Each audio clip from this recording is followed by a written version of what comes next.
This is Dylan, and I'm here with Aaron Zurita for the third and potentially final podcast in the shadow work series where we talk Mm, about shadow work and much, much more. And today we're going to be talking about, or mhm, starting off at least, talking about self-improvement. Now, this channel you're watching on now actually started off as a self-improvement channel many, many years ago when I was inspired by other creators that talked about like NoFap and talked about hustling and grinding and improving yourself. And as at a young age, that was really appealing to me. The idea that you are here and things are going wrong in your life. But if you worked, if you put in the reps, if you did this thing, that thing, do the cold shower, whatever it could be, you would eventually get to here. And that would mean, getting that success, getting that money, or getting the woman, getting the girls through doing this sort of work, which they define as, mhm, self-improvement, improving the self. As mhm, I got older though, I started to not really relate to traditional self-improvement as much. And one thing I've mhm, noticed now is a lot of self-improvement techniques are focused on or coming from this perspective that I'm not good enough and that I need to do something to be whole and complete. It's mhm, from this perspective mhm, of the rejection of the self. mhm, Now, I think there are a few good things about self-improvement, a few potentially bad things about self-improvement, but what I really want to focus on right now is looking at why does self-improvement work for some people? You've got channels that say this was the thing, after I did this my life's amazing. And then you have other people that talk about self-improvement and they say, I did all those things and I'm still not happy. Or I tried it, it didn't work. My life still sucks. So, mhm, what do you think is causing that split? That split where people are very mhm, on one side of the spectrum or the other side of the spectrum? mhm. Well, there's a few kind of things you can get into here, right? So the split is like with everything, multifaceted, right? It'll be a lot of different things working together. So it depends where people are in the awareness stage, and depends where people are in their ego development. It depends what kind of shadows people will have. It depends what kind of just personality makeup someone generally has, right? So in the big channels, first of all, the elephant in the room is that we're not sure that these claims are actually verifiable. That when someone took the cold shower or whatever you want to talk about for 30 days, it actually improved all that stuff, or whether it's just a marketing point. We truly don't know, right? However, for the sake of this question, because it's a great question, we're going to assume that at least some of them are telling the truth, right? Now, here's the thing for the things that maybe you don't struggle with, right? For me, even to ask that question, what aren't you struggling with right now? Most of the time, most likely, you'll have to think harder about giving me a correct answer to that question. Whereas if I was to ask the question, but what are you struggling with right now? Most people, if they're in this awareness work, self-development work, right? Obviously that kind of thing included, they can almost just instantly snap their finger and tell me like, okay, yeah, I'm struggling with this, I'm struggling with this, I'm struggling with this, right? Now, how accurate that actually is something that's completely different because, if people actually knew what their problem was, then they wouldn't have a problem because they know how to solve it, right? However, they at least have a general idea of what that is. But if I'm to ask you, well, like I said at the beginning, what historically throughout your life have you not struggled with? That's a harder question to answer because it's just something that's always been there, you know? Like, and I might be projecting here, I'm open to that. But most people, that will be harder for. Some people it won't be, because obviously, when we're speaking generally like that, there'll always be exceptions. But that's what we're talking about. We're talking about something general. Right now, what do I mean by that? Well, the same way that maybe a cold shower, I don't know how this got used as an example, but it's a great example, right? Because it's everywhere, and it's very symptom. It's very symptom. Like, oh, I feel this kind of emotional state. Let me jump in a cold shower for 5 minutes and I feel revitalized. Boom, symptom gone. Symptom of feeling tired or unmotivated, gone. and it's very concrete. That's why it's so popular, right? It's super concrete. It's like either you take a cold shower or you don't, right? Like there's no like way to like subtle interpret. I guess like maybe if everyone has a different temperature angle, right? But to them, it's either cold or it's not. I either did it or I didn't. I did it for this amount of time or I didn't, right? And the culture as a whole responds very well to that because it's very measurable, but it's still alluding to more subtle things like an emotional state, right? You can't really measure emotions, really, like to the extent of which the nuance of which we feel them. You might be able to do like a heat scan and you feel they're in different parts of the body, but it's still not really measuring like what an actual emotion is because an emotion is much more than just heat, right? Mm. And it's a topic that comes up quite a lot. I think this is how we originally connected because I usually deal with people who have been through the self-help journey for a few years, or meditation journey, or shadow work journey, or therapy journey, whatever you want to call it, self-actualization. They've listened to Actualize, they listen to some hypnotherapists, they listen to all these cool kind of like, integral thinkers or Buddha, they go into Buddhism or Eastern kind of philosophy, and it's worked to some extent, but it hasn't fully delivered the results, right? Those are the people that I mainly work with, right? And it's because you've actually moved to a more complex ego state, ego development, right? Now, you have to be very careful because people will use this as a sense of superiority, and when people have that sense of superiority, it's like, oh, you see, look, everyone else is so stupid living in their bubbles. This, I'm just saying what the people have a propensity to do sometimes, right?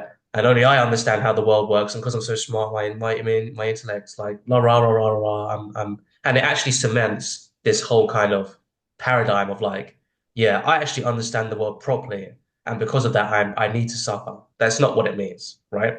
What it just means is the same way that you don't think the same way as you did when you were 5 years old. You think with a lot more complexity, right?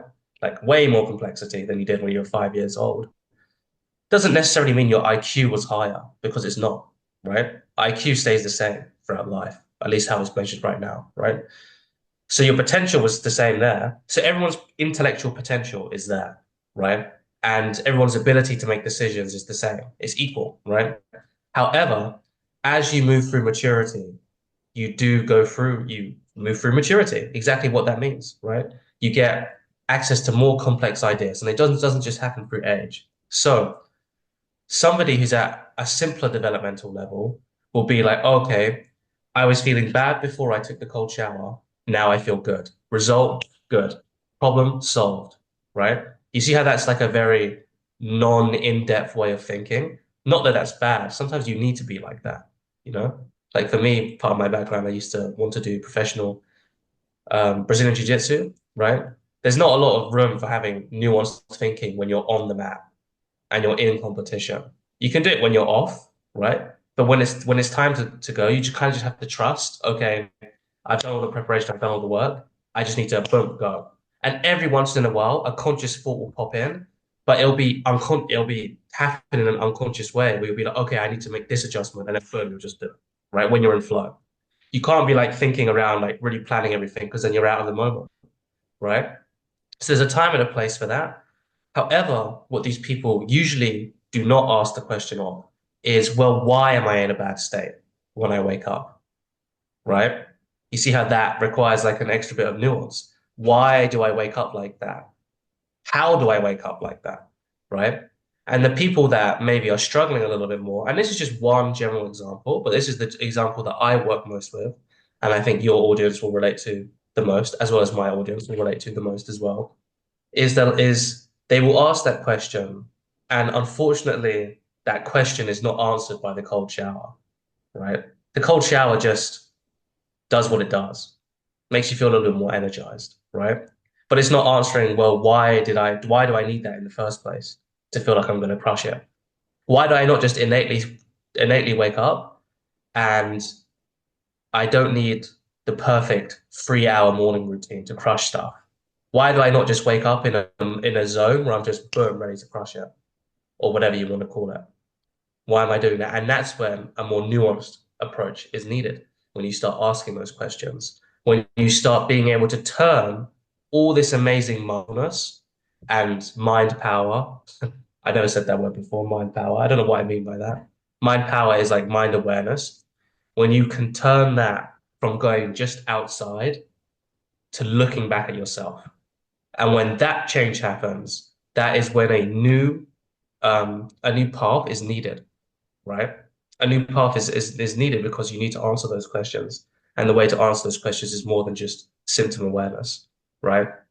So I try to keep to the topic as much as possible. And obviously we could talk about that for literally hours, right? But I think that's the main kind of thing that people need to hear. And I'm actually interested to hear what you have to say about that as well. Any Yeah, sure. questions on that or All right. So I would say self-improvement generally fits in a few different categories. The first would be the body or somatic type um, technique or exercise. Mhm, This could be Wim Hof, cold showers, sauna, anything like that. mhm, So with all those things, you're getting a very tangible benefit, right? As you said, it's a concrete benefit. Before you don't feel good, you do the cold shower, then you feel better. Um, mhm, I would say this would help you indirectly, whether or not, um, like, okay, let's say you're having a bad day, right? Do you need to dig into the core root seed of why you feel that way? Sometimes it's beneficial, right? mhm, But mhm, sometimes you just need to have a cold shower, or you just need to do something somatically to regulate your nervous system. Because I would mhm, say not every thing we experience, and this is my opinion, I'm curious to hear your opinion, but I would say not mhm, everything we mhm, experience we need to um, mhm, dive into um, the core, like where did this come from? Because mhm, mhm, mhm, what can arise for us could be from, due to many different causes. Yeah, what are mhm. your thoughts on Yeah, that? yeah. Well, what I would say is, of course, right, not everyone has the time to do that.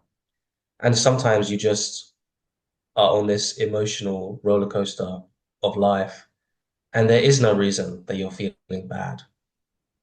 It's just for whatever reason, you just have a bit more anxiety in your body today, right?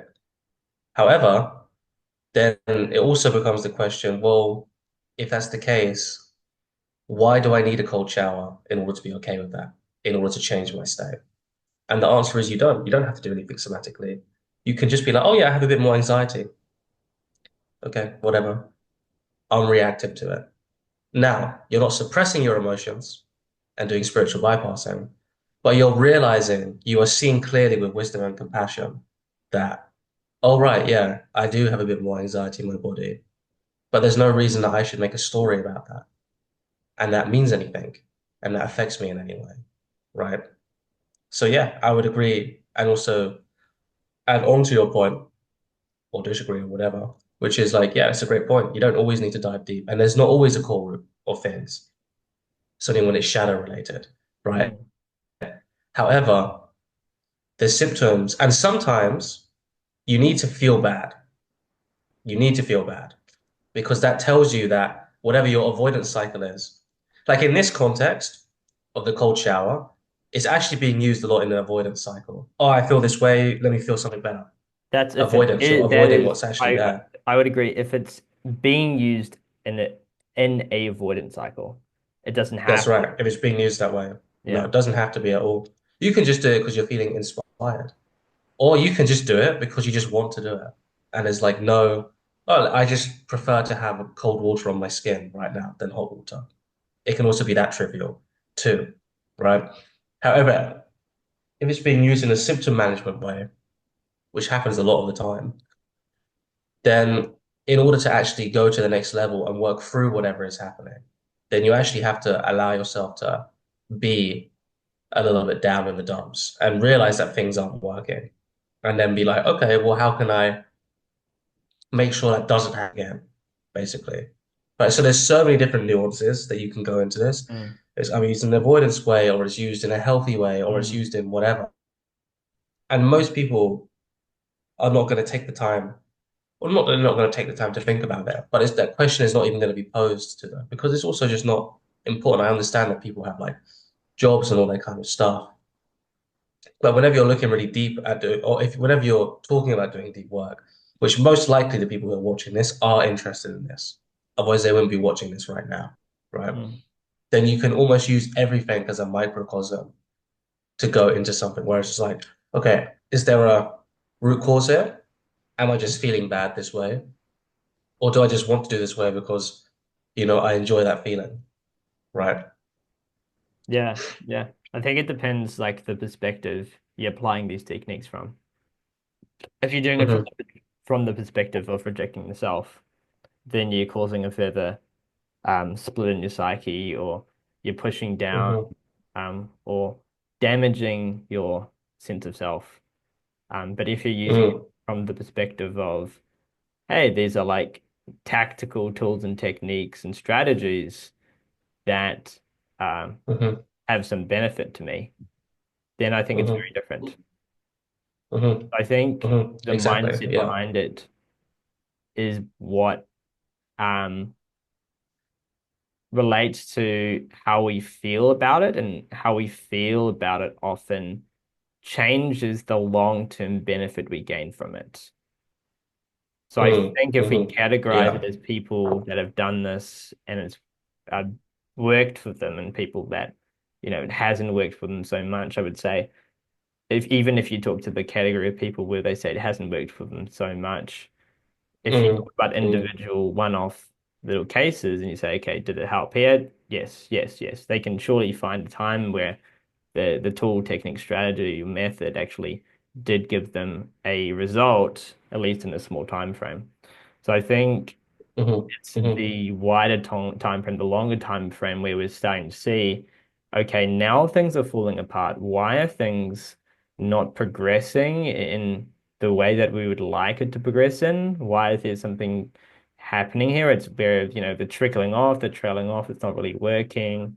But then other people can stick with it, they're more consistent, and they feel better about it, and they at least assign some of their growth from it. Hmm. Now, I would say there is a simplicity to this self-improvement type stuff, right? You said it's concrete, so Mm. it's Hmm. A and then B. But I think the simplicity, this is both a pro and a con. I want to talk about the pro here first and then get into the con. And I think we've already Hmm. touched on the con, Hmm. but I'm playing the devil's advocate here. Because I think Hmm. it's Hmm. easy to then, because I went all the way into like, oh, self-improvement sucks, right? But then actually Mm. you Mm. go back around, you're like, oh, actually, like, no, there are some like good qualities here. What are the good aspects I can gain from this? Yeah. Um, and so Hmm. I think one of them is, oh man, I completed a mind blank. Um, Hmm. Well, I can jump in, yeah, yeah, right? jump in. If you want. Yeah, I can jump in, which is you always need to transcend and include. Concrete stage, or whatever you want to call it, is amazing for doing really simple, actionable things step by step, and being able to track that and being able to measure that, and really being able to be like, okay, well, this is what we're going to do. We're just going to do it. We're not going to worry about how we feel about doing it, or we're not going to philosophize about it. We're just going to go boom, action, right? And that is something you do not want to disown at all, right? So there's an example here. My friend, who's quite advanced in this work as well. His name is Ege, and he was talking to a girl he was dating briefly, I think, who was like, and they were like, "Oh yeah, like personality is shown so much through. You can tell someone's personality through clothes, right?" And to an extent, she's right. But Ege straight away went into maybe the thought patterns that me and you are experiencing right now in this moment, and also the viewers right now, which is like, well, that's so surface level. It's this, it's that. You can't actually tell how the way in which people think from their clothes, all that kind of stuff, right? However, and that's exactly what my friend said. And then she said, like, well, that's true, but you also use those thoughts and processes and things that seemingly you can't measure through clothes to make the choice to wear those things. And he was like, oh, that's right. I'm completely disowning a huge part of my ego. Ego being like your consciousness, whatever you want to call it, right? Mm. Which is the concrete stage, which is, yeah, there is a lot of valuable things in the concrete stage. You can express your personality through clothes, even though at the same time, at the same exact time, it is still very shallow and surface and not very deep. Like you're not going to walk into a university or maybe like one of the leaders in this kind of space, and they're going to give like a real measurable, actionable breakdown of how personality is mapped to clothing, right? Yeah, yeah, exactly. So that's my kind of thoughts on it. I'm not sure if your thoughts came back. Yeah, yeah, yeah. To add to that, as well, and I recall what I was thinking about, which is the simplicity of this, right? So, like, let's talk about something like Yeah. confidence. I think as you move through the subtle stages and you start to see the subtle nature of things, um, your results, Hmm. if you are trying to do a confidence type boosting technique or strategy, starts to be less effective than somebody that's in Mm. a concrete state and doesn't have that awareness and is simply deluded. And like, let's say Hmm. you give them a technique where it's like social exposure challenge, right? Like that's something that used to be like so Hmm. popular back 10 years ago. Yeah. Uh, for Yeah. whatever reason. Almost exactly 10 years ago. Yeah, Yeah. it's Yeah. like That crazy. stuff Every was super coach, popular. everybody was doing it. There were like Yeah. 90-day challenges, 60-day challenges, fearless challenge. And so you do this, Yeah. let's say you do it 10 days in a row, you have one thing, you got to do that thing, you do that thing, and after you do that thing, you're like, I did it. I'm feeling more confident now. I'm feeling better. Mm. And Mm. let's say you do that a few days in a row. Let's say you're consistent with it. Hmm. Let's say Hmm. you are consistent with it. You're not the person that's not consistent with it. Um, that person, Hmm. because they can't see the subtle nature of things, they might actually just start to believe they're confident. They're not Hmm. questioning Hmm. it. They're not seeing the subtle Yeah. nature of that. Now, Hmm. maybe it holds them back later, but what I've noticed is there are certain people that can be in that more deluded, confident state where it's so concrete Hmm. that it doesn't really matter too much. They can get those Yeah. Yeah.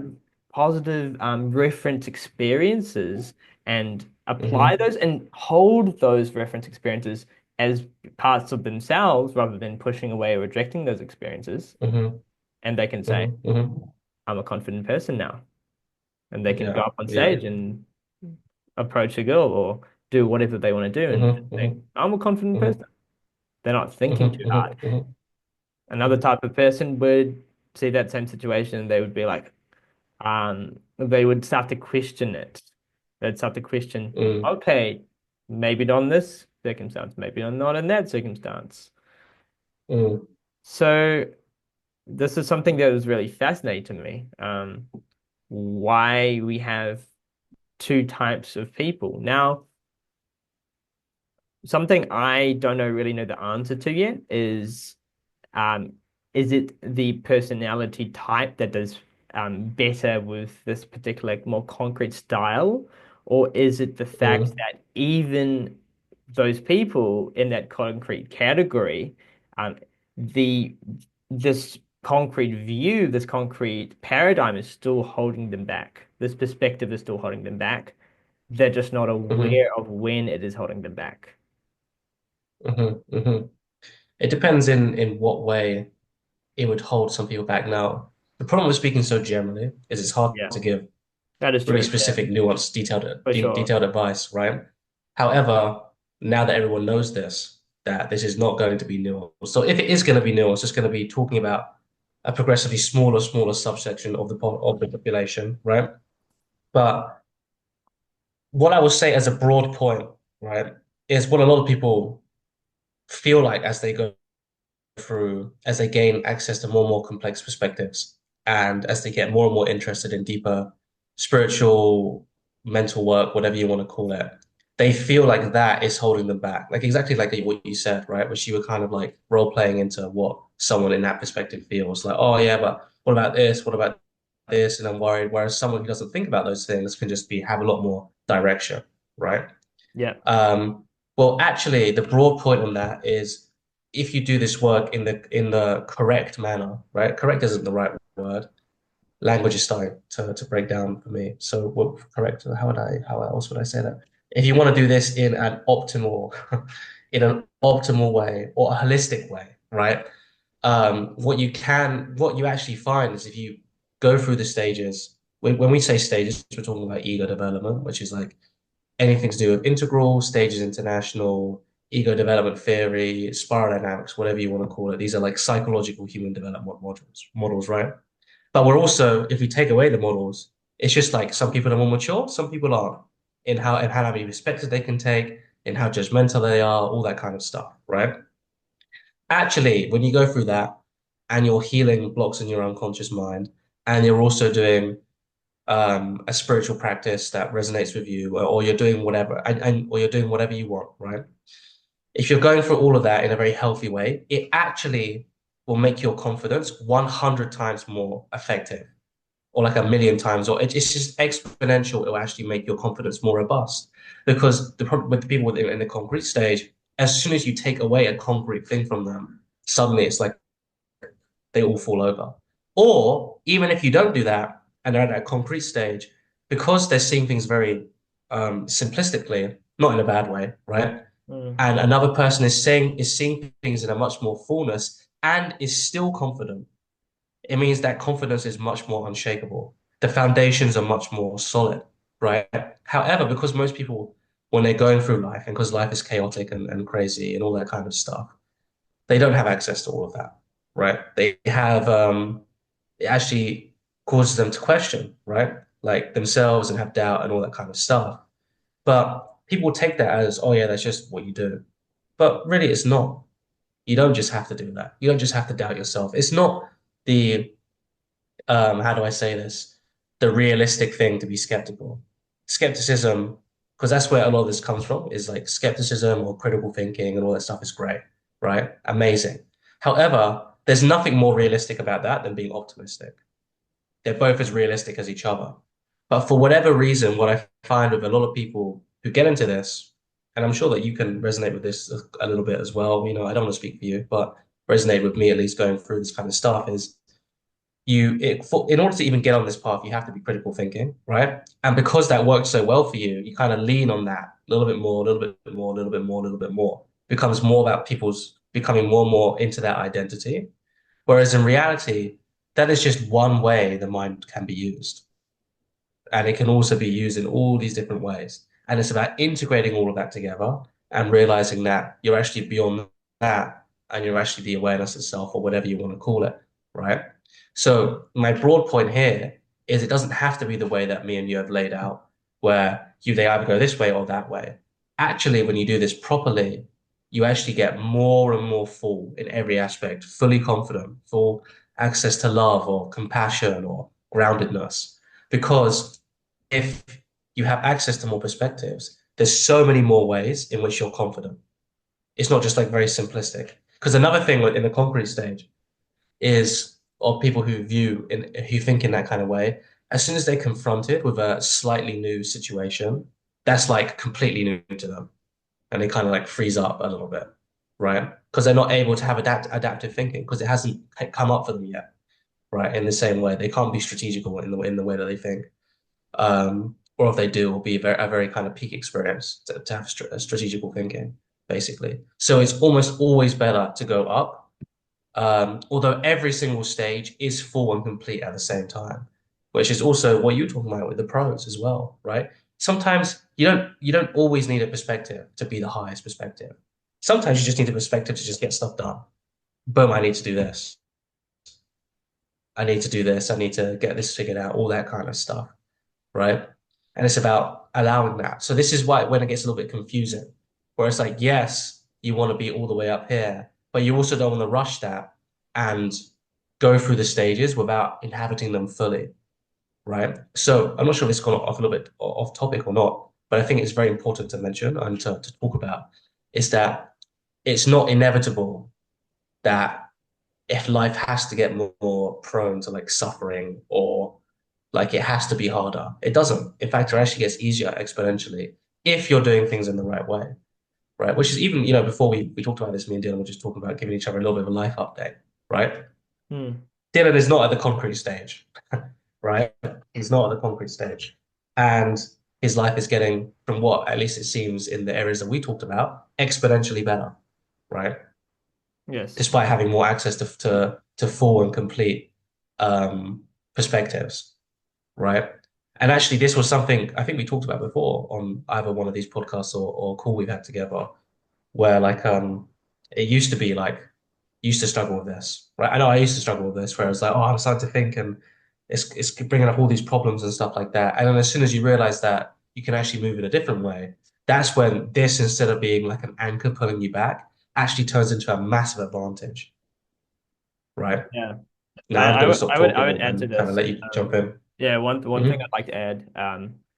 Now it's really hard to reflect on the past. But I would say for me, the mind is less prone to dissatisfaction or suffering, whereby hmm I get stuck or locked in a cycle, pattern of harshness, or the mind Yeah. is going down some route and it's hmm uncaught. Yeah. Now, on the other side, on the flip side, I would say there's a greater awareness of sensation. And with the greater awareness of sensation actually equals more physical unpleasantness because you can feel and you're not resisting whatever hmm that needs to come up. When I did my hmm 10-day silent Vipassana retreat a few months ago, they talk about this idea of sanskara, which is hmm basically think about it like a little packet of trauma. That's how they define it, like stuck in the body. And hmm um, as hmm you Vipassionalize all these sensations, different sanskaras come hmm up. So you might feel something here and here and hmm here, and you just hmm hmm with an equanimous mind, you're kind of using impermanence and perception hmm awareness to dissolve the solidity. Solidity becomes more and more less and less solid, more like air, more like air, more wispy and more impermanent, and then hmm it dissolves by itself, right? So you don't actually have to do anything. That light of hmm awareness dissolves the little packet of trauma, hmm if you want to call it that. hmm Um, so I would say the sensations you feel become more unpleasant. You feel deeper sanskaras, hmm if you will. But because there's a less clinging to them, they also pass by quicker too. So there's more pockets hmm of oscillation. There's more pockets of like here all the way up here, and then maybe back down. hmm Um, and you're feeling it, feeling whatever needs to come up. You're feeling it more intensely, uh, but then it passes away. It's very impermanent. And the more you get used to this kind of process, the more you get used to this impermanent nature, um, the more you start to hmm recognize or be okay with and trust that whatever is coming up will pass. Whatever that is arising will pass away. And that kind of makes hmm the hmm experience, it makes you relate to your experience in a more kind way because now hmm there isn't that scary, like, oh shit, like this is going to go on forever. And I think this is really critical because it's one of Yeah. those few components that allows you to be with whatever you need to be with without that fear of the future fear and the future unknown and the future depiction of the situation or event in the future hmm at some point in time that isn't here and now that is very bad for you, very negative for you. Um, hmm so I think a lot of self-improvement, and this is why I think when people get into like the awakening kind of stuff, and there's good aspects and bad aspects, the good aspect is because they've cut off some of that depiction of the future. It's like that, oh, I can relax now a little bit hmm um, hmm because I don't have to be on the hamster wheel of the self-improvement junkie. hmm hmm Yeah. Yeah. Yeah. I mean, the hamster wheel, you need to have celebration in there, which is what most people forget about. Celebration So the hamster wheel, if you want to break it down, right, is autonomy, initiation, follow through, completion, celebration, right? Celebration part is what most people in the West get wrong because it's not a celebration culture, which is okay, yeah, we've completed that cycle. Let me actually take a moment to nurture that and allow that completion process to really mature and grow and move throughout me or whatever that is. And let me, exactly as the word suggests, celebrate that. That solidifies the change and allows something new to happen, right? And as for the Sanskara, so a little bit of background about me. I lived with Buddhist nun for 2 years. Me and my peers in this company that we were working at. She's one of the most senior monastics at the time. Her name was Sister Kante Kema of the American Dharma Sukha Foundation. Taught Twin, which is tranquil wisdom insight meditation. Before that was part of the forest nun, the forest Thai forest tradition, as was her mentor, Bhante Vimalaramsi, who also, when he was alive, was considered one of the most senior Buddhist monastics of the day, right? So all this crazy, all this big lineage, and she taught us the Dharma as she was living with us. She also got diagnosed with stage 4 cancer, so in the end, we were taking care of her in the hospice and reading her the suttas and reading. So the suttas are what the Buddha actually taught, whereas some of the other discourses are discourses written hundreds of years after the Buddha's passed, basically, and not actually a commentary on the suttas. So when it comes to all of that, sanskaras, and something that you talked about, which is very important, which is integrating the idea of anicca. Anicca is the Pali word for impermanence, right? Which is part of the broader three characteristics of impermanence, anicca, dukkha, which is suffering, and then the last one, which is anatta, which is the truth of no self, right? Three characteristics. When you notice dukkha, or no, when you notice anicca, impermanence, you will notice dukkha. Because things are impermanent, that brings an inherent suffering to things. And when you can see both of those things, you will see that there is no self, and that is the path to liberation, right? The fact that these things are not you. However, Buddhism is a little bit out of its depth, and this is when I would disagree with most of Buddhist teachings. It's out of its depth when it comes to talking about therapy and healing therapy and samskara, right? Um, that is a classic case, you know, if it's described in the way that most people describe it, or basically just spiritually bypassing. If those are actually traumas in your body, it doesn't just go away through consciousness work. It's just a way, another tool of kind of repression or suppression, or using a spiritual state to bypass something that's happening in the body right now, right? So that's actually can be quite harmful, and that's why the dirty side of it, and something that Sister Kama talked to us about, is there's actually a lot of times in Buddhist retreats where people push themselves, and they can get elements of psychosis and all that kind of stuff that happens with to do them because they're doing such a hard insight practice and they're applying that to everything and they're forcing down pain, forcing down this, forcing down that, right? And yeah, she was telling me a story about how one person came to the retreat without telling them. I'm not sure if it was her. I don't think it was her, or it was another nun that told her, and she told us.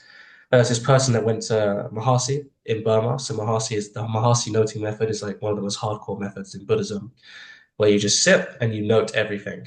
It's an insight practice. Oh, thinking, craving food, and it's just like that, right? And they just arbitrarily reduce sleep from 4 hours to 2 hours, right? So you're sleeping 4 to 2 hours a day, and the rest you're just doing meditation, right, for 10 days. And she did that back to back. And then she came on a retreat, didn't tell them, and she ended up going to the hospital. And I think she died, right? So there's these kind of events that happen too. And that comes from the suppression of, yes, in the correct reality of things, there is no self there, right? However, we're still living within the constructs of a self because we're human. So we have to honor that, right? However, that's when the nuance comes where at the same time, exactly like you said, you still need to integrate the lessons of impermanence. And when you integrate the lessons of anicca, that's when things become so much less of a big deal for you, right? Oh, my crush didn't like me back. Oh my God. And you go into this whole like horror kind of loop, Yeah. right? And then, but if you've integrated the lesson of anicca, you're like, okay. If you truly integrated that, you're like, okay, yeah, that feels a little bit not ideal, right? I enjoy saying not ideal because it kind of makes fun of things, right? Yeah, it's not ideal, right? However, it's also not the end of the world because it's literally not the end of the world. It's going to end. It's just a feeling, right? However, at the same time, when you say it's just a feeling, you do not actively then take the feeling and push it down, or you actively then try and feel loving kindness to get rid of the feeling, right? There's not an active part of you that's trying to say that that's not good, right? Or push that down in some kind of way. Pushing that down is the same thing as saying it's not good, because otherwise, why would you push it down? You're still communicating that, right? That is where most people get tripped up, and that's also why I can't work with a lot of people because people need to get to a certain stage to be able to really not only understand that but enjoy the nuance of talking about that and enjoy that of understanding of like, yeah, there really is a difference, right? Like just saying, oh yeah, it's just a feeling is very different from like, it's just a feeling, so therefore I will just feel something else, right? Because then that's aversion, right? Craving, clinging, aversion, which is either I crave something, I want more of it, boom, suffering. Either something's here and I'm clinging to it, please don't go, boom, suffering. Mm, And the third one, which is aversion, which is, oh yeah, this feeling is here, let me try and get rid of it, boom, suffering, mm. right? So there's a lot to unpack there. Yeah, You know, let's dive I'm into not sure what you one thing you go mentioned, for which it. is a the practice, for example, let's say Vipassana. Um, and I have my own Yeah, thoughts on yeah. this as well. I'm not a Mm-hmm. dogmatic Vipassana person. I know a lot of people are, and Mm-hmm. a lot of people have strong views in retreats. I would not recommend Yeah, retreats for most people, actually. But putting yeah, that yeah. aside, the discussion of it not being conducive to healing, now Mm-hmm. that's a bold claim. Spiritual Mm-hmm. bypassing, um, It something is. that I think lots of people have done, but let's go into that. Why isn't it conducive to healing? I'm going to give my thoughts firstly. Mm-hmm. Um, Go for it. Go for it. I want to start with where it could be conducive to healing. Um, Okay. Firstly, feeling.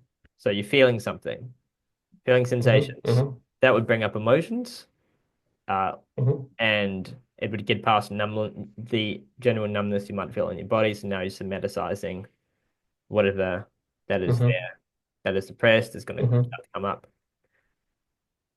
Now, if it's an introjection, which is some belief or something that you've kind of taken on as your own, um, I think as you feel the solidity in the body, this starts to release on its own, and you're going to have associated thoughts and memories, and things will automatically come up. At least that's what happened to me. Now, I think if you're Mm-hmm. following Mm-hmm. strict practice where you're like, okay, I'm going to discard that, that's when I think, okay, maybe that could go into the realm of suppression. Mm-hmm. But for me, or at least how I did it, which is Mm-hmm. looking at the memories Mm-hmm. and seeing or having some thoughts around them, and doing some internal processing, Mm-hmm. which would happen naturally to me anyway, then I would say, Mm-hmm. well, the meditation practice is basically automatically resolving the introjection. Mm-hmm. Same as reowning, Mm-hmm. right? Something you need to reown. Um, a projection, let's say. Uh, Mm-hmm. if something came up and you felt like an aspect of you that was unheard or unseen, you could like feel into that, right? So by feeling into it, you kind of healing that, integrating that as well automatically. And that can happen through the meditation. So I don't think Mm-hmm. it's necessarily that the meditation um, results in the suppression or it's not conducive to healing. I would say maybe it's the way that it's being applied or taught through the strict method of, hey, let's disregard and let's not be flexible with the contents that come up. Perhaps it's in Mm-hmm. the teaching or in the philosophy, which is what creates the bypassing or the desire to be somewhere that you're not. Because hmm I personally think the body, at some innate level, if you give it the space, knows how to process and knows how to pulsate itself back to aliveness. That's a saying I've heard from the guy hmm who founded TRE. If you leave the body hmm there and it's somatically full of contractions and trauma, it can pulsate itself back to aliveness if you let it, right? You see the deer that gets chased by hmm the lion, the deer lies there, it pulsates itself, it shakes itself out of that fight hmm or flight, out of that freeze or fawn, back into aliveness. So I think that can happen with somatically with the body, it hmm can happen emotionally, you're crying, you're opening your up. And hmm mentally as well, right? The hmm mind will start to um, move itself in the right direction, in the right space. Now, will that actually happen in actuality, um, for most people in today's day and age? Probably not, right? You're not given the space for hmm that to happen. Um, but I think, hmm let's say you spend some time by yourself and just within the mind in meditation. Is that conducive to healing hmm or is that not conducive to healing? I would say it's more conducive to hmm healing than people make it out to be.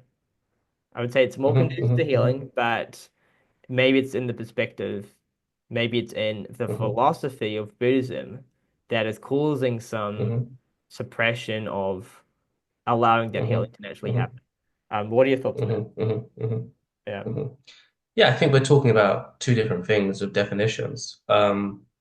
Because if you're engaging in the thoughts or the emotions, then you're not actually meditating. It's not meditation. It's something different. It's a great practice, but it's not actually meditation.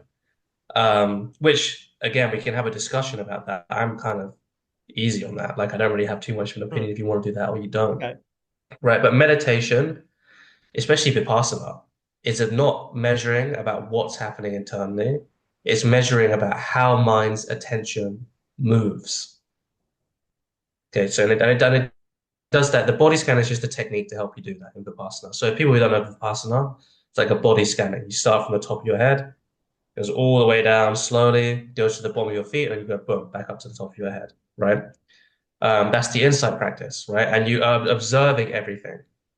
That's where you stay. And as soon as you get drawn into the thought or the pain, boom, you come back to observation. So automatically, our definitions are split up there, right? Because in that way, the insight practice, which is how meditation is developed for, especially if you read the suttas, strictly for insight practice, is not conducive to healing because you're not engaging with the thoughts.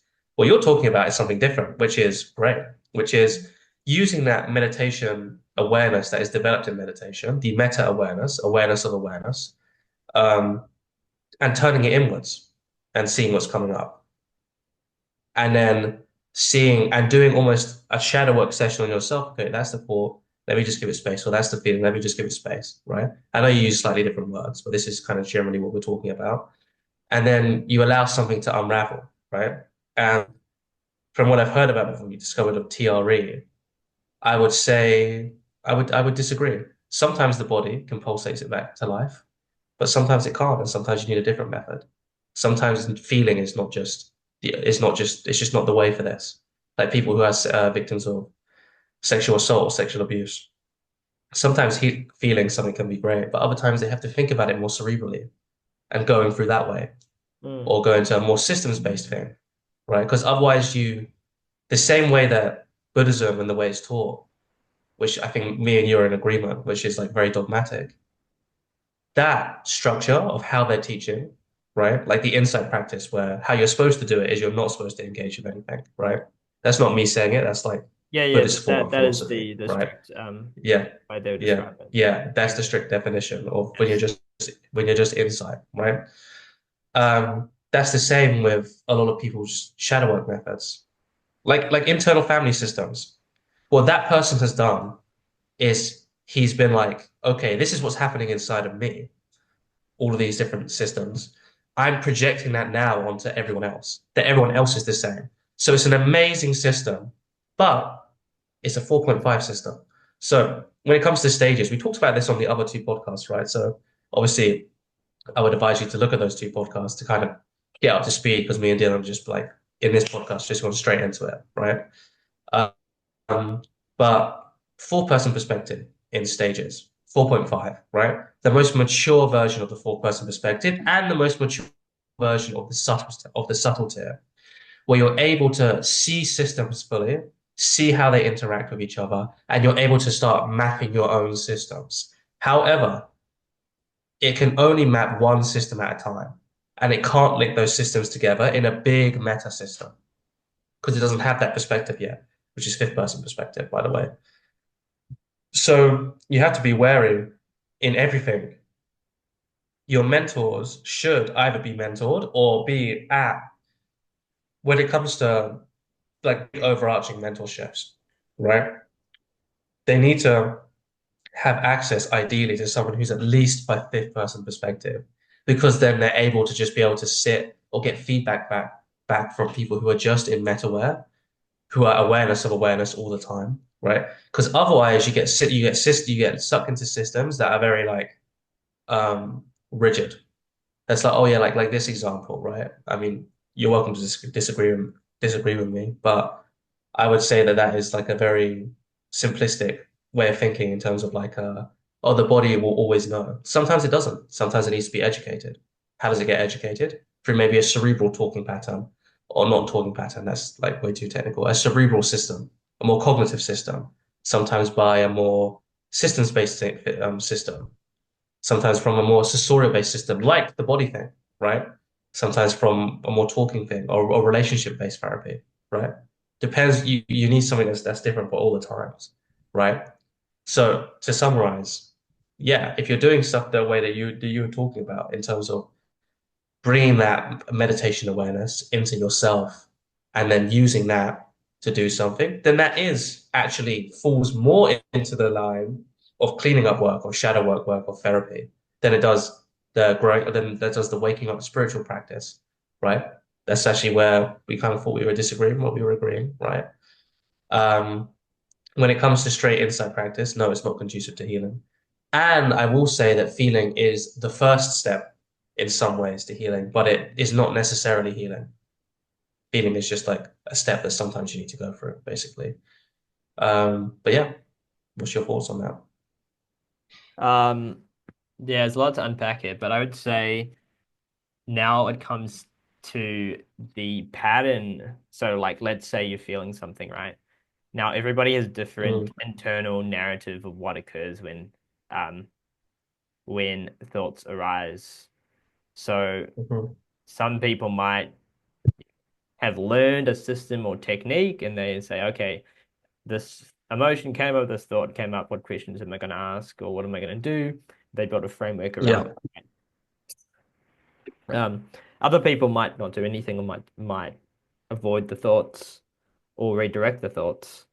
Um, Mm, Other people might just be mindful and notice that, and over time, through the mindfulness, your mind starts to understand what thoughts to create, what thoughts should arise, or are more conducive mm, to seeing this particular picture, right? So you're being mindful, you're being mm, aware, a thought arises, that thought is not so pleasant or it's not so beneficial to you. So next time you see it, your mind might automatically say, "Oh, I remember that time where I thought that. So this time I'm been back on that thought, but now I also remember that, so I'm going to have a new thought which can look at that thought, and now you have a more complex mm, structure. Now you have three nodes, and then next time it happens, you'll say, okay, I remember that, and I remember that, then I remember this, and now I have a fourth node. mm, mm, And mm, then suddenly it's like, okay, boom, mm, and maybe now there's synaptic synaptic pruning, whereby mm, those synapses are now pruned, and maybe now just rely on these. mm, And next time you think it, it goes mm, straight into that thought that's maybe more conducive. mm, So mm, mm, I think that's where mindfulness could be a mm, strategy, but the thing is, it's a very wispy strategy in the sense that because it's undefinable, because you don't know what thought's going to come up, because it's not reproducible for a person. Like if I give you the mindfulness practice and I give somebody else a mindfulness practice, you make it two very different directions, right? And it may take Hmm. a long time before um, Yeah. both people get similar results. Um, Hmm. but that's what I would argue would be the thing that would result in natural development through meditation, and that natural development is conducive to healing. So I would say Hmm. the Yeah. mindfulness plus the equanimous mind, the part of the mind that's not craving, not having craving, not having aversion to a particular sensation or particular thing that's arising, um, that is conducive, in my opinion, to um, cognitive healing in the sense that you're being aware of thoughts and Hmm. things like that, and so you naturally Hmm. gonna Hmm. change your mind Hmm. because you're allowing the thoughts to arise, rather than strictly being, Hmm. I'm gonna cut this off here and now. Um, Hmm. plus a bit of impermanence or insight with that, I think, is not going to do anyone any harm. Um, Hmm. No. but I think as we discussed before, the Vipassana, the strict Vipassana, uh, at least how they teach it, um, that is not so conducive to healing if you follow Mm. their strict instructions. This is where I'm being Hmm. a bit Hmm. naughty, where I'd say Yeah. if you practice Vipassana, but then when thoughts do arise, and if thoughts do arise with memories that are associated with some past trauma related to something in the Hmm. body somatically, as you are scanning and as you're focusing on Hmm. the nature, and if you allow Hmm. yourself to then switch to mindfulness and be mindful with those Hmm. thoughts, that's where you'll get a lot of benefit. Or at least I've Hmm. gotten a lot of benefit from that. Now Hmm. that's on the Hmm. strict practice, Hmm. right? I think that's where you Hmm. start to like combine things. Um, Yeah. but I think that's where my philosophy is slightly different, where I'm like, okay, what's something that works for me, and like let's figure out or Mm. create my own unique practice Hmm. that's not like a strict practice per se. Hmm. And I think there's Hmm. advantages Hmm. and disadvantages to this, but my approach has always been more healing focused Hmm. over Hmm. strict practice Hmm. to direct liberation, Hmm. which may be Hmm. Vipassana in the strict sense Hmm. more conducive to because you are just focusing Hmm. on like deliberation very directly Hmm. at a Hmm. sensorial level. Hmm. Yeah. Yeah. What you have to remember with these insight practices is they are just developed to get you to the final realization. What's the final realization? The liberation of suffering, right? In these practices. So the Buddha even has a sutta around it, which is I can't remember what they call it, but he takes these monks out and he takes them to the forest, and it's the forest is kind of in autumn, so the leaves are falling. And he takes up a handful of leaves and he says, Monks, which is greater, this handful of leaves in my hands, or the forest? And they say, well, the forest is a blessed one, right? And he says, but this is all I teach, though. This is all I teach. And he's pointing to the leaves in his hands, right? This is all I'm teaching you right now is just this. And what he means is all I am here to do is take you from one side of the river to the other in the raft being the Eightfold Path, which is how to drop suffering, right? So when you're just fast tracking that insight wise, it's not going to do it in a very holistic way. And also, it's taking out a whole other part of psychology, Western psychology, which is developed much more recently, which is realizing that, like, yes, it might not be, the mind is not necessarily who we are, but it's a big part of who we are. And it's like this construct that is arising, that is Dylan, that is Aaron, is still here. And in the ultimate sense, it is empty. But because it's come from consciousness itself, it's still full. And it's amazing and it's alive and it's beautiful.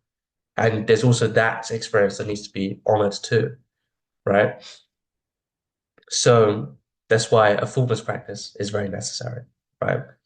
And also even and the dogma even needs to be left at the door because even the Buddha was like, the same way that you don't when you go on a raft to cross the river and you pick it and it gets you over the side, do you then carry it on your back on land because it did such a good job before of getting you where you needed to go? And the answer is no, because you're walking, you don't need a raft. And when you get to if there's another river, there'll be another one there, right? So actually, to attain the final liberation, you actually need to let go of Buddhism and everything. Apparently, right? I haven't actually gone through that because that's the last bit of clinging that you have, which is clinging to the Dharma itself, and even that needs to be let go of, right? Which adds some perspective to about having dogma in the first place, right? Some rituals and all that kind of stuff. Which, if you have to let go of that anyway to achieve the final liberation, then why would you even begin to have that, right? Um, One final question. I realize we are towards Mhm. the podcast. This is in regards to stages. It's all good. So you mentioned people are at different Yep. stages of development, and Yes, some sir. people aren't going to resonate with your style or your models or your techniques as No. much as other people. Yeah. How do you help people that are at a lower stage? How can somebody help people at a lower stage?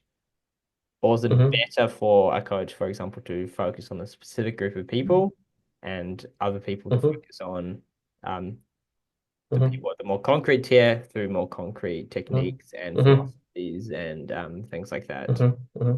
Yeah. Well, you have to meet them where they're at. You have to fully inhabit that stage in yourself. That's why it's important to do this work on yourself, right? Just be like, to tap into that part of you, which is at that stage. Tap into that perspective, see that perspective. And then from that perspective, you then talk to the client at where they're at. And you can also talk like one level above where they're at, because then that will do it in a very relatable way. And that's also social training too, which I undergone, where you kind of, yeah, I mean, there's so much stuff to break down there, but a lot of social training where you kind of speak to where someone is at. Like the way I talk to you is very different to the way I talk to someone else.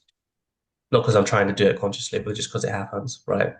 Because the way you think about things is different and compared to some of my friends, and the way I think about things is different to the way that you think about things, right? So how do we break that down even more, make it even more systematic, right? You have to be like, okay, first of all, identify whereabouts is someone at, and you don't have to use the stages model for that. You can just be like, okay, from what this person is telling me, I need to answer these two questions. How is this person thinking? The structure of the way they think, and what are they thinking? The contents of what they think, right? You have these two things when you're coaching. And you're like, okay, so this is how this person thinks. He thinks very analytically, it's very detail oriented, plays devil's advocate a lot, to test if the theory is correct, not necessarily because he's disagreeable. Just wants something to be the truth, and most importantly, he wants it to be his own truth, which is just because someone told me I need to work this out myself, right? And then what does he believe? What does he think? Well, very kind of just graduated from the New Age spirituality, but still has some strong ties there to that too. It's getting more integrated, becoming more interested in development, all that kind of stuff. And is also switching back into money making, being his own business or whatever that kind of stuff. Okay, boom. You got a fairly detailed, accurate representation of the person. Now, if you were that person, how would you speak? What would you believe? What would you think? All of that kind of stuff. Okay, well, and you role play it a little bit in your mind, maybe, right? You're like, okay, this is where I'm at. And you're like, okay. And you're holding that perspective whilst still holding the other perspective, the higher perspective, which is like, okay, this is where I am.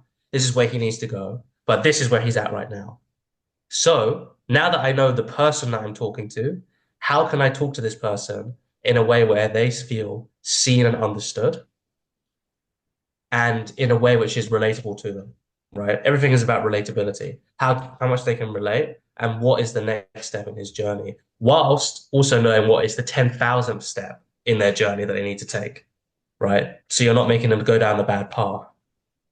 Right. Does So that answer your if you're question? doing parts work, or let's say you're diving into the why something is the case, Yeah, you reach yeah, a level that is, you know, it's yeah, probably not the lowest level. yeah. How do you continue to navigate the situation with that person? Would you keep trying to push down, or you just leave it at this is the concrete level, that's where they're at. Let's leave it at that. Mm. Depends on them. Do they are they open to moving to a deeper level? Okay. If they're not, there's nothing that you can do. You kind of at some point have to give the people what they want, right? And Mm. that's what's useful to them. Because if you go too deep, sometimes you can carry them with you, right? Yeah. Sometimes you can't. And a Right. lot of the time, they'll be satisfied if you solve the problem at that level of problem. And then you don't have to do anything. There's no rush, remember, because Mm. when you solve one problem, another one emerges, right? A better quality problem most of the time, but another one still emerges. So you focus on solving the problem right now, you solve that at that stage. And then a few weeks will go by and it'll open up the new one. And also, when you solve problems in consciousness work or shadows, when you solve those problems, um, you start to develop momentum with it. And also, the energy that's holding them back is no longer there. And that energy gets kind of almost gets springboarded to like their normal baseline state, which allows if they're not more normally at a healthy stage or at the stage that they inhabit, that gives them more pad time and access to being able to develop higher states. So they automatically go through the growing up process without you really having to do anything. Um, so I yeah, met you don't have to worry about it. I was chatting to a coach some time ago, and he told me Hmm. he doesn't help people below stage four of stages. I thought that was Okay. would be a quite high stage and a high barrier to entry and as far as coaching Yeah. goes. But his argument was Yeah. this is a fairly new coach. His argument was if they're below stage four, they can't feel somatically, they don't have the intuition Mm-hmm. to where this is coming from when doing parts work and things Mm-hmm. like that. They Mm-hmm. can't use the intuition and use a lot of those inner body focus kind of awareness techniques that Yeah. it utilizes. Yeah. And so Yeah. he's not able to help them. Um, Yeah. so I'm curious about your Yeah. thoughts on that, if you wanted to touch on that, and if you would agree Well, with that statement, or even at a mhm. lower stage, you think intuition kind of turns on, and some of those things could work. Yeah. Um, well, it's kind of true what he says. You can't go as deep before full Mm. person perspective. However, everyone, not everyone is a rich tapestry, right? There might be parts of them which are 4.0, which can resonate with the coaching, but Mm. majority of them are somewhere else. They could just be at a stage. Sometimes it's fun to inhabit a stage like 3.0 or 3.5 and help someone from that stage because it's something different. You can still help someone, right? It's not like magic where like you have to believe it for it in order to work, right? It's also like, okay, yeah, how can I make this person really effective? Coaching is a little bit more different. There's a little bit more advice given. It's a bit more back and forth, right? But when I get referrals or when people recommend me, or people have been through something that's a little bit tough, I don't get to choose what stage they're at, right? We just are working with them. I work. However, most of the time, people who resonate with me are at least 3.5 and above, mostly, Okay. right? That's just who I tend to resonate with. And yeah, it's true. But 4.0 is when it really starts switching over into something big. Um, However, you can definitely still help people that are not there for sure, but it will just be in a different way. Yeah, interesting. I had a thought the other day, which is the reason why traditional talk therapy works for large sample studies, or at least they Hmm. get better results in other things on those large sample studies, is because if you take a large population and you apply an advanced technique like somatic parts work or whatever, it's not going to Mm-hmm. work, right? For Yeah. quite a few people, they're too numb, they're too dissociated to actually work with those techniques. But if you take a Yeah. blood sample and do talk therapy, it's something they can all resonate with. Yeah. At some level, it's all That's what accessible, people need and sometimes. so you're going Yeah. to have um, better results, right? For that large sample. Yeah. Um, Yeah. Yeah. so my kind of thought is, well, that's the reason it's still the mainstream kind of psychological process, although it is kind of evolving now, is Mm-hmm. because um, it's that um, lower perspective, but still beneficial process that resonates Mm-hmm. with people at the Yeah. low Yeah. stages and more concrete stages, and as Yeah. well as that, you usually have the Yeah. therapists that would be at a similar stage as well, or Mm-hmm. maybe three, maybe 3.5, maybe Mm-hmm. four higher, but still at a Mm-hmm. slightly lower Mm-hmm. stage than somebody working with more Yeah. advanced techniques. Yeah. Yeah. Yeah. It's like you can't disown the fact that some people just need that, right? And that's great, you know? If someone's never talked about their problems at all to somebody before without being judged and being held in compassion and love, that is always going to be beneficial for them. I would, or not, maybe not always, because, right, but most of the time, 99.9%, is going to be really beneficial for them. And that in and of itself, if they've never done any of this kind of work before and they've never even felt safe to talk about that kind of stuff before, and you're there and holding them in unconditional love and compassion, whilst it's very limited, that is going to be very beneficial for them. And they'll feel great after that, most likely, you know? Mm, Or that will at least open them up to doing deeper and deeper work. And you can't disown that, you know? And that is just in some ways just as good as doing like really in-depth work with someone. However, also if you place that on the hierarchy, it's not just as good. One is clearly more effective than the other. However, if someone's not in a place where they can have access to that, then this is just the best that they can do, and that's fine, you know? mm. So where do you think talk therapy should end? Because you see people that are in therapy for years, or a long period of time, and there's now a Mm-hmm. meme that therapy doesn't work, or at least it's ineffective Mm-hmm. for men. There's Mm-hmm. criticisms on podcasts. People are now becoming a bit more conscious about talking about that and the limits of therapy. Yeah, Um, yeah, so where should somebody start to say, okay, I've talked about this problem and I've talked about it like actually quite a lot now, and maybe it's time yeah. that I shifted to Mm-hmm. something else that could actually resolve the Mm-hmm. thing if it needs to be resolved. Mm-hmm. Mm-hmm. So when Mm-hmm. should Well, you somebody just answered your own question. That's exactly the point, you know, when you start to realize that. start to realize Oh, that? yeah, I have talked about this. Yeah. I've opened up enough space inside of me where I've realized that, oh, wow, I have actually opened up enough space where I can look at that and be like, okay, wow, I feel comfortable talking about that. Celebration. Remember celebration? Celebrate. Wow, great. You know, now clearly I'm seeing that this is not moving forward. Like I was talking to a guy, he was dating a friend of mine, and he was like, yeah, like we've been working together for a year and I still feel like she's getting all the information and like really taking her time. And like obviously, you know, he was expressing that he liked that. And I didn't say anything because he's also not asking me and I'm not giving unsolicited advice. But really, you're like, bro, it's taken a year of doing therapy almost every week and nothing has changed. They're just still gathering information, you know. However, the fact that he was still okay with that shows that that must be still giving him some kind of benefit, right? So clearly for him, it's not time to make that jump yet. And maybe it'll never be his time, never be time, right? You don't know. But as soon as you start asking those questions, there's more nuance. Those questions that require more nuance.